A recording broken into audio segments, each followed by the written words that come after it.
Hello there. I hope everybody's having a great day.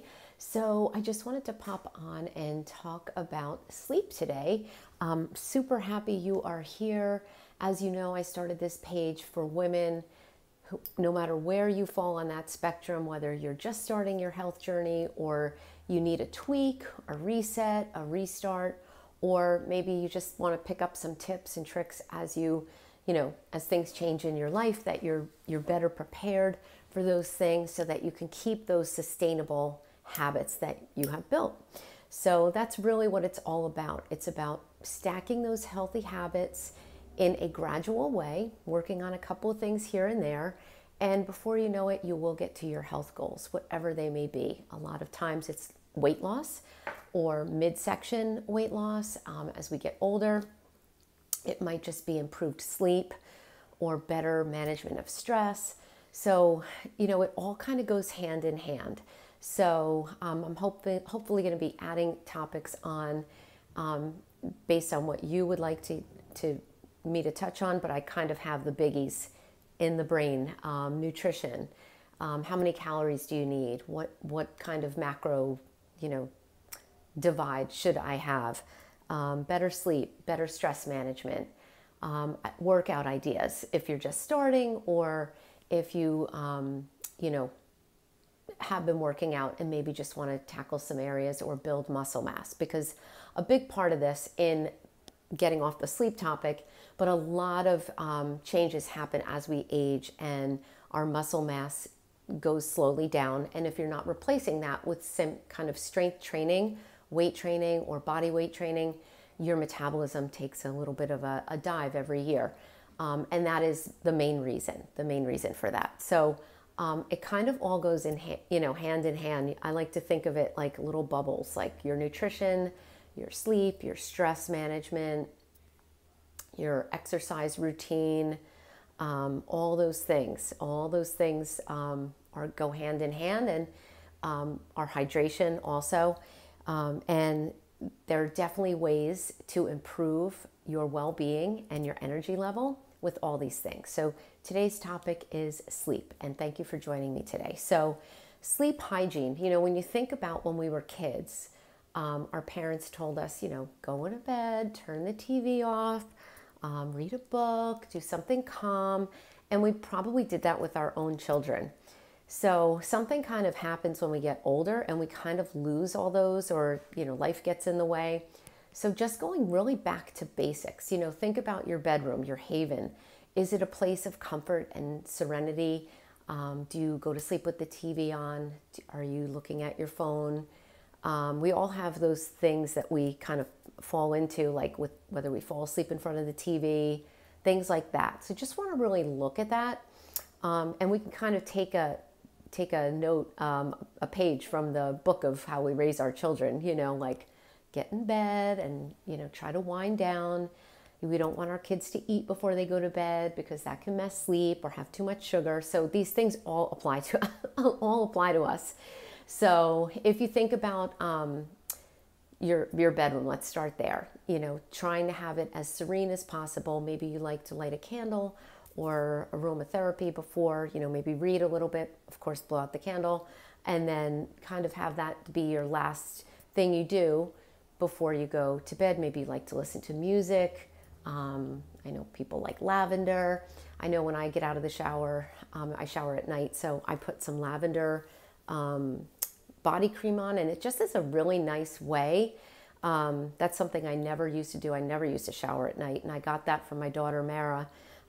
She did that, and with my schedule, it really makes sense because I teach and train all day. It's really nice to take a shower at the end of the day, and it's a really nice way to calm. So that might be something that you could do as well. So just look at your bedroom, make sure it's not too bright. You don't want any blue light. You don't want that phone kind of looking at you at night. Or if you get up in the middle of the night, maybe you don't want to look at it. Really keeping it just to calm. So that's one thing. And the eating before bed. So, when you eat your dinner, your last probably big meal, try to, have your last meal 2 to 3 hours before bedtime. That's ideal because your body's not going to be working overtime on digesting food. So this works especially if you're in your normal routine of like I'll just say Monday to Friday. If you're taking care of your kids, or you're coming home from work, or you're basically at home in your routine, that's a little easier to kind of work on that.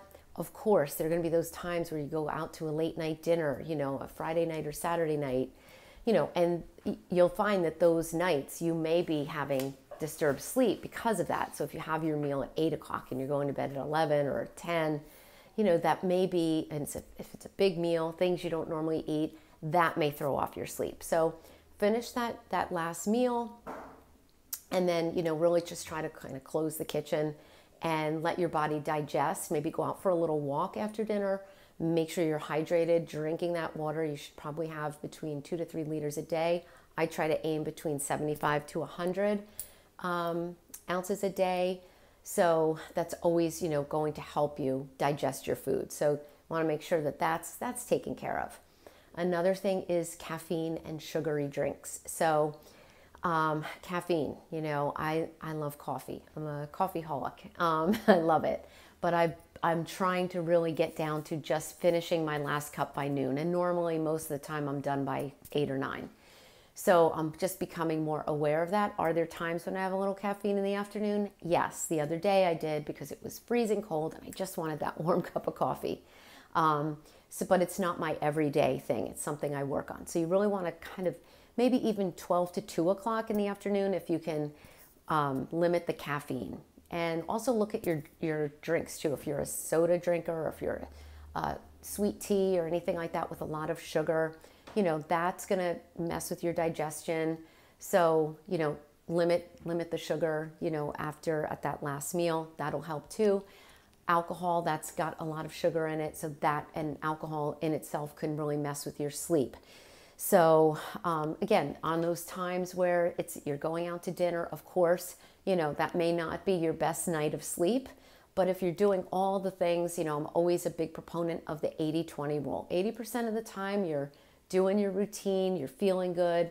Of course, let yourself enjoy 20% to have that piece of cake, have that glass of wine, or whatever your indulgence is, going out at late at night, whatever it is. So just keep that in mind. Most of the time, though, for your productive time of the week, you have a big day at work, you want to try to get to bed early. And what do we say to our kids the first day of school? Come on, get to bed early. That was always a challenge. I remember when, like at the end of the summer, getting when the bedtime routine kind of goes haywire during the summer with kids, when you try to get them back on schedule, I would try a few weeks before school to get them back in the routine. It was hard, but you can't just expect one night, okay, shut the lights out, go to bed at 8:30, 9 o'clock. Probably not going to happen. So just kind of give yourself those times most of the week where you can really pay attention to that sleep hygiene, as I like to call it, and just have a plan for that. Have a plan. Another big thing is your stress level. So, as we adult, there's increased stress. We know that, we don't have the carefree life we had when we were younger, or, maybe you think of your biggest worry when you were in your 20s or in college, a big test, and then you were done. That was in the rearview mirror and you were happy-go-lucky.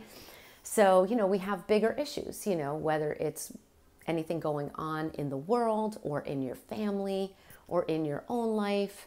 And as we age, we do get increased anxiety. We do overthink a little bit more. There is an increased risk of depression. So, just try to bring down that stress level. And here's where your bedtime routine might come into play. When you listen to calm music, when you maybe do some journaling, when, you do a little meditation, or just sitting in a quiet space. When you're thinking about meditation, you're like, how do I do that?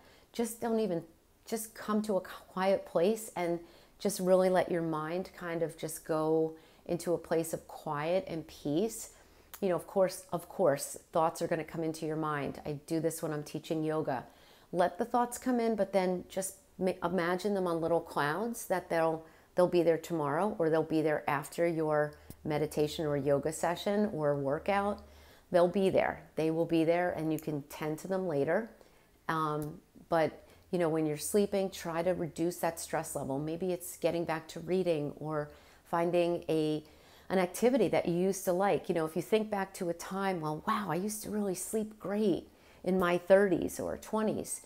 Think about what you did back then. Maybe you read before bed. Maybe you knitted or crocheted or had a project, journaled. Maybe, think back to those times and try to bring them back. Maybe, they'll be successful for you again in keeping yourself calm, and not just right before you go to bed. Look at your overall stress, look at your overall stress management.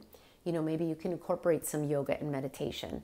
Maybe just even some stretching. It doesn't have to be anything complicated. You don't need to go sign up for 10 yoga sessions somewhere to reduce your stress. In fact, there goes my dog, that may add stress to the picture. Maybe it's gardening. Maybe it's going for a walk. It could be really something simple. Think about something that you enjoy and that can give you a little calm and peace. Maybe it's walking with a friend and just having a little conversation, or walking your dog.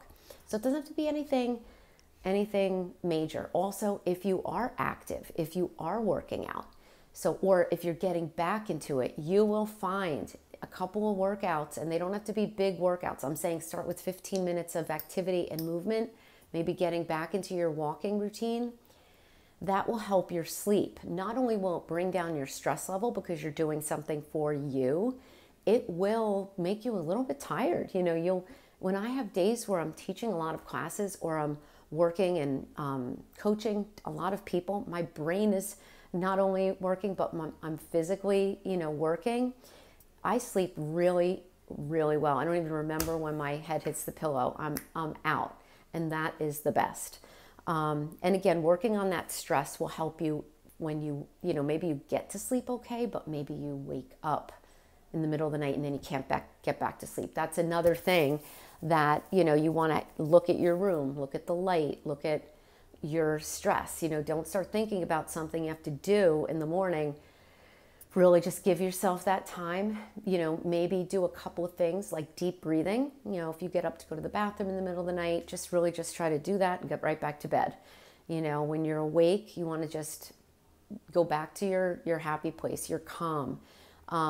Maybe just deep breathing, just breathing in, holding it for maybe 2 or 3 seconds, and then let it out. So maybe just doing that. I like a 4-count breath in, hold it for a little bit, 4 counts, and then let it come out. Doing that a few times, not only when you can't sleep, but doing that periodically during the day really does help bring your stress level down. Just breathe. I know my watch has it on, it's a breathing reminder. It's there for a reason. It really is helpful to kind of just calm you down.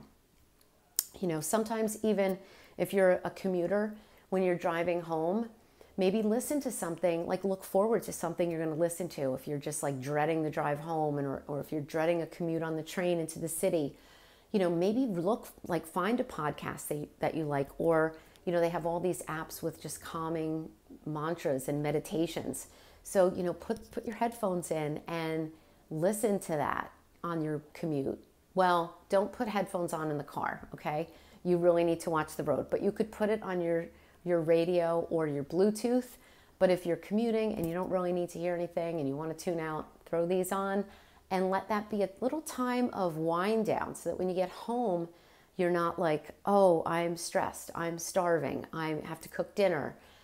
Find those little things. So I'm getting a little bit off the sleep topic, but it just proves the point. These things go hand in hand. They're all interwoven. Your nutrition, your exercise, your movement, your stress, your sleep. It makes you a whole person. Having a good hobby, it all goes hand in hand. So I hope this helped. I hope I hit all my topics that I wanted to. I don't want to make this too long-winded, but again, I'm super happy you're here. I hope you enjoyed the strength training workout that I posted. It was 25 minutes, but I did a lot of explaining. So I'm hoping to put more 15-minute workouts that you can either string together or use as a standalone. And I really hope they just, even if you're a regular exerciser, but you want to maybe work your core a little bit more. Oh, I'm going to watch that 15-minute core workout. So, but a lot of this page, I really want to get women healthier. Maybe you just don't know where to start. I will tell you, you can do it. I'm here with you. I'm your biggest champion. You can make those changes on your way to a healthy, sustainable, healthy habit lifestyle that's going to be with you, and you don't have to worry about those times for when something derails you. You will have all those tools in your back pocket, your coat pocket to tap into. And this page is going to help support you. You'll have something that you can come back to, a talk or just something that maybe will ring true to you at a particular time. So you're going to be armed with all those things that's going to help you just level up, just level everything up, and you're going to make those changes and get to where you want to go. It'll take maybe a little time. You can work on little things here and there. Maybe this week you work on your nutrition. Maybe next week you focus on sleep. So when you need something, usually you see it. So hopefully this video is coming to you at the right time, and more to come. Have a wonderful evening. Make sure you drink your water. Just a reminder, even just a glass before each meal, you're halfway there with what you need in a daily allowance or daily recommended for water, and drink some in the morning before you go to bed. You're good. All right. Thank you, and I will see you soon. Bye.